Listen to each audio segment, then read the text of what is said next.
This prayer for peace, written 600 years ago by a prisoner of war, set to music by Francis Poulenc, who fought on the French-German front during World War I.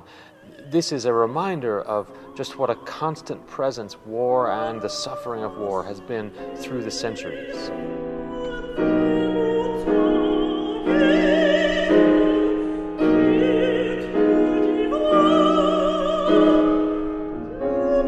This is the story we tell with this concert, focusing on two great conflicts that ravaged Europe, the 30 Years' War and the First World War.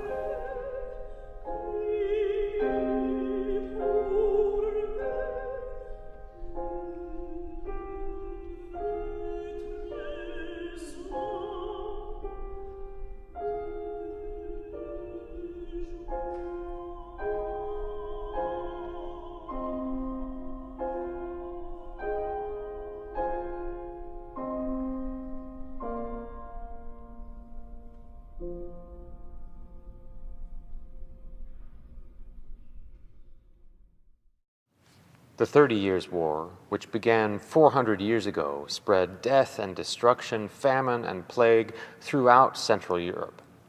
And the effects of this war were so pervasive that even 30 years later, people were still writing about it, still being affected by the suffering of that war.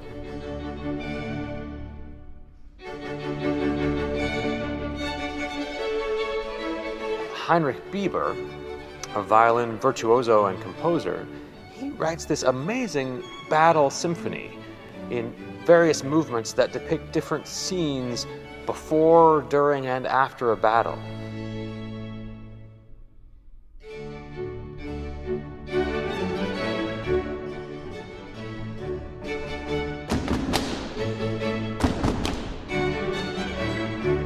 We hear drunken soldiers coming together, each singing their own song, regardless of what the others are singing. A remarkable piece of music for the 1600s.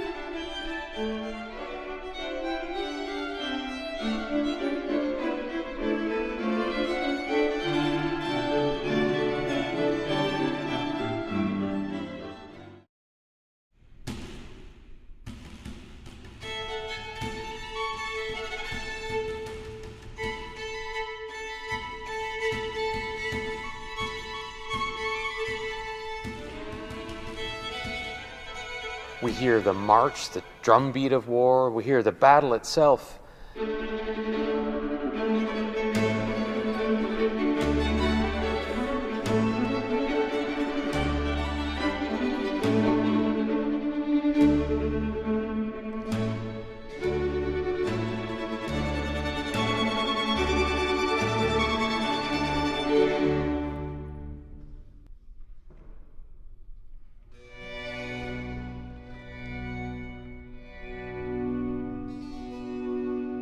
And then after, we hear the lament, the sadness, the grief over those who have died.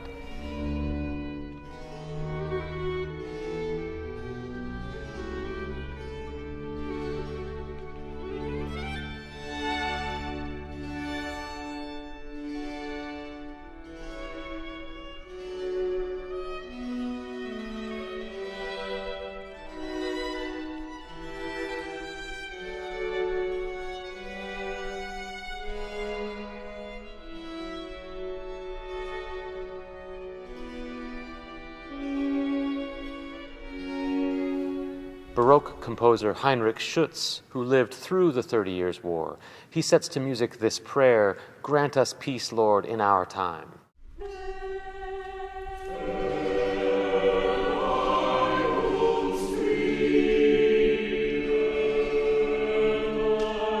he gives special emphasis to the words "in our time," asking the singers to repeat it over and over and over again. He seems to be saying, "Grant us peace, Lord, but not sometime in the future. Grant us peace, Lord, now."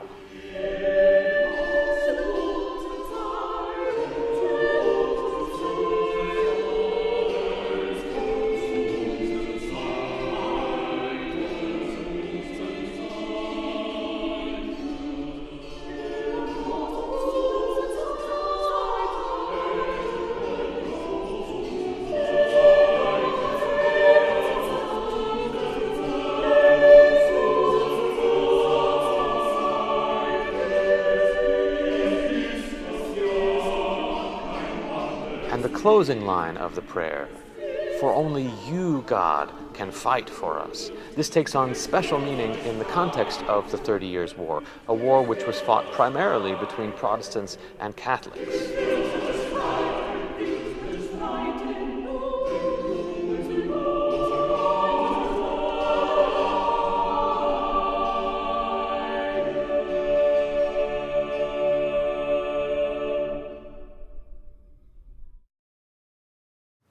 We jump forward now 300 years to just before World War I, to this poignant poem by A.E. Housman, set to music by George Butterworth, "The Lads in Their Hundreds."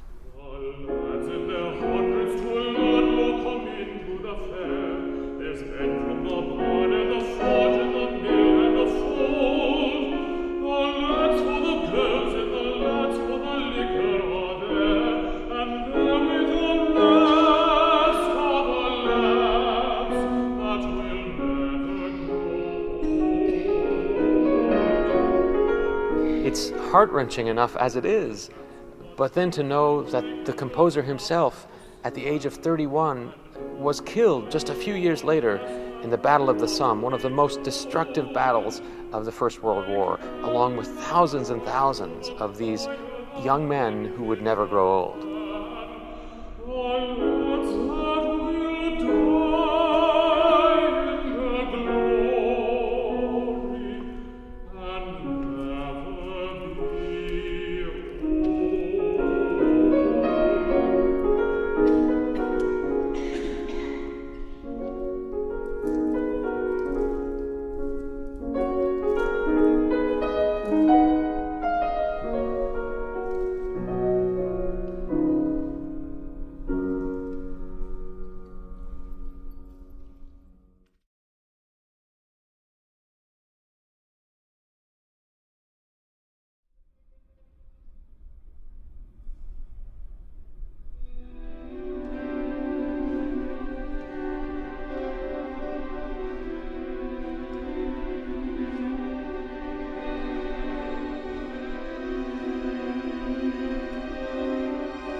This evocative music is by Canadian composer John Burge from his suite Flanders Fields Reflections, based on the famous poem by John McCrae, a Canadian poet and physician who served and died during the First World War.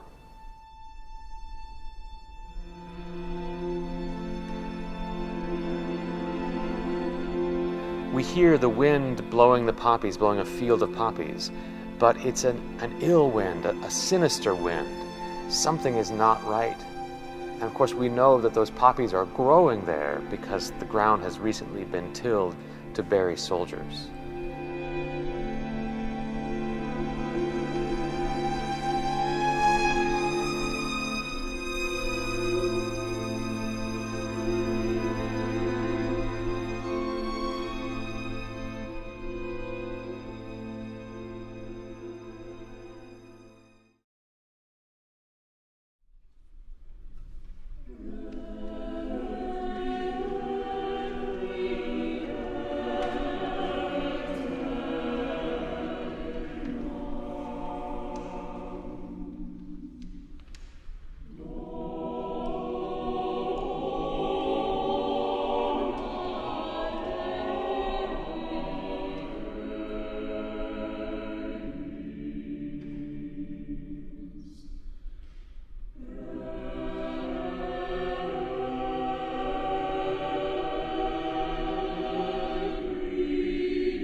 Still Bravely Singing, another movement from John Burge's Flanders Fields Reflection Suite, is a powerful piece.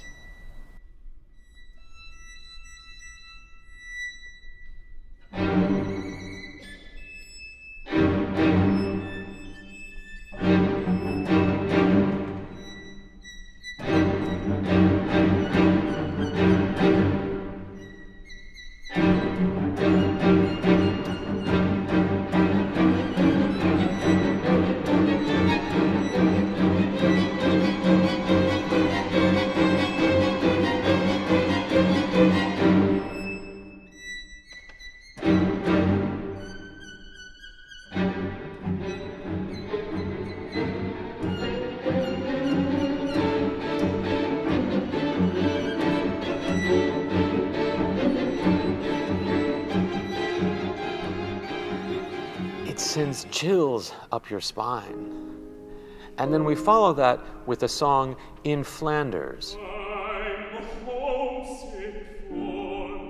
written by two good friends, a composer and a poet, who both fought in World War I. The poet was captured and taken prisoner, and the composer decides to set one of his poems to music, and he chooses this poem, In Flanders. Flanders being the part of Northern Europe where so much of that trench warfare took place. But yet, the poem is not about Flanders, it's about a soldier being in the midst of this horrible destruction, yet longing to be back home.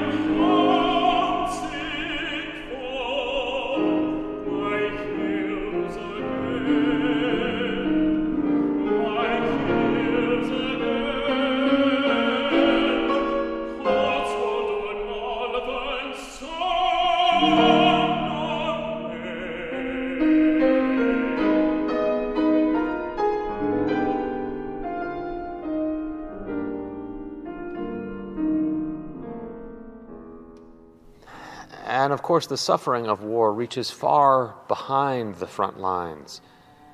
Composer Herbert Howells was deeply affected by the death of his good friend Francis Purcell Warren. They had been classmates together at the Royal Conservatory studying music together. Francis Purcell Warren was killed in the First World War. And Howells was so affected he decided to write a piece of music in honor of his friend.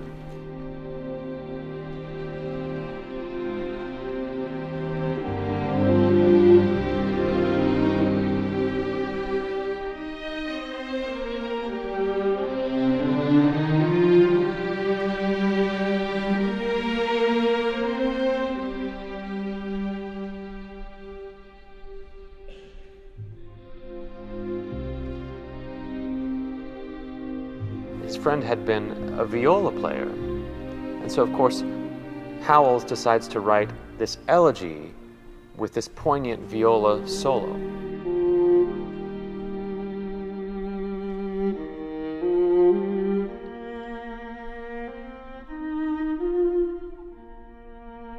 It's such a moving piece because you hear the composer, Herbert Howells, putting his grief into this music, his sadness over the death of his friend.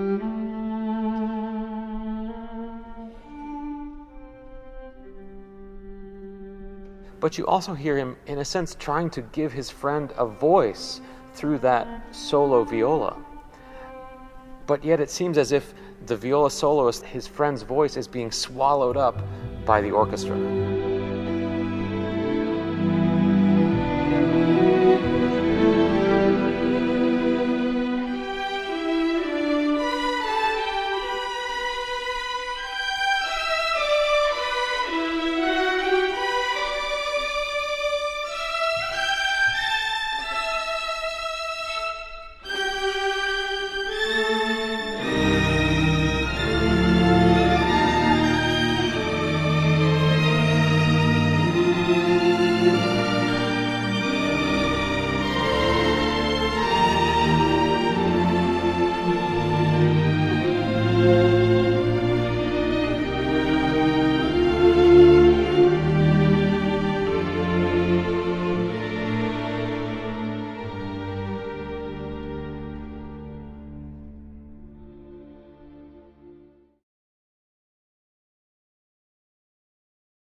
This movement begins with a falling motive, a group of descending notes that repeats over and over again.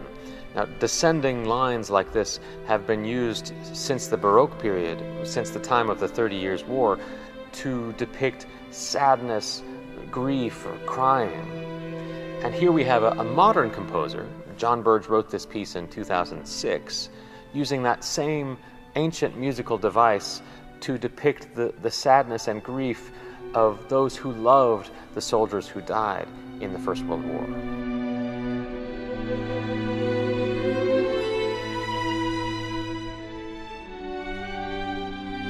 And in every measure throughout the movement, even as the other instruments are reaching this crescendo of anguish, we still hear that descending line, that same motive that began the piece. This thread of sorrow is unbroken.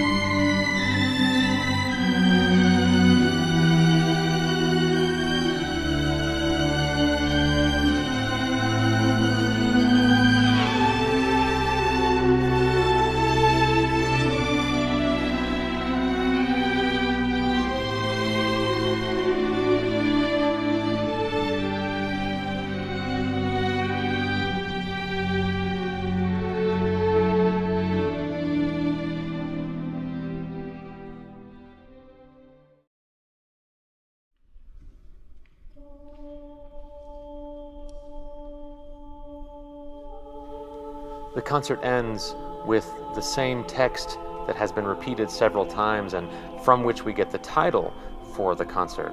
Grant us peace, Lord, in our time.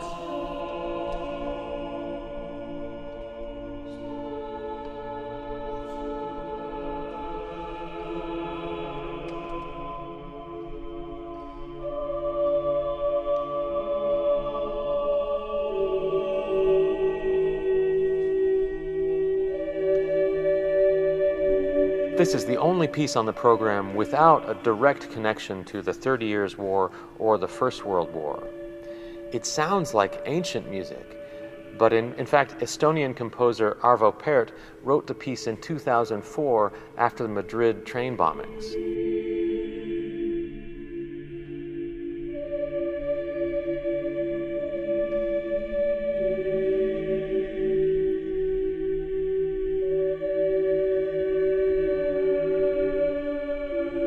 It's a stark reminder of the constant need for this prayer.